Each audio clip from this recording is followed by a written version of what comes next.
Imphal East District ke manung channa leiba Waiton Mayai Leikai da yum pankhibi masagi chahi kuntra mapan rom shurabi nupi ama chingnaningai oiba maongda Thouri Yallaga Siramba Adugi achumba Langla-Langjin Puthoktriba Phaoba Nupi Adugi thawai yaodraba Hakchang Loukhiroi haina JSG maikei phongdorakli misi Adugi matangda nupi mayunggi miyamna semkiba JSina silaga ngase Manipur Press Club ke thangjing holda paugi mifam ama pangthoki maduda JSG convener kangabam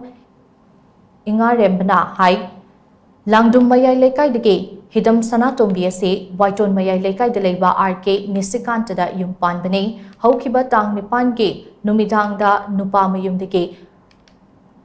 Panglablaptana Sanatombina Phamba Dukan Manungda Chingnaningai oiba maongda Sanatombi Thouri Yallaga Sirambane Sanatombina Mayum Pankraba Matungda Mahaki Mapuroiba amasung imung manunga khatna chainabagi pau kyarak hana tabalai kre haukiba chahidasu Sanatombina Mahaki Mapuroiba amasung imung manunga khatna chainabagi thodok thokbalai ki Sanatombi ki misiga mari leinana Haingang Police amadi forensic expert sing yauna leikhidrabigi Hakchang Loukhiroi matamdasu imung manung Miyoi amate yaukide Sanatombi Leikidabagi pausu pungyamna kanaraba matungda pirakibana thawung asi chingnaningai oi misi asigi matangda miyamgi mifam ama phamlaba matungda JC ama semle misi asigi achumba Langla-Langjin Puthoktriba Phaoba Sanatombi thawai yaodraba Hakchang Loukhiroi amate khongjang kaya changsinaba warep lauri haina ingarembana makhata ki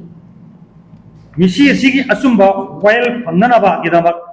Joint Action Committee ema Siramba haina yanare aram seme ani subawareta JSG maming Joint Action Committee against the unnatural deaths of Hidam Ningol RK Ongbi Sanatombi Hidam Ningol RK Ongbi Sanatombi Mapuroiba RK Risikanta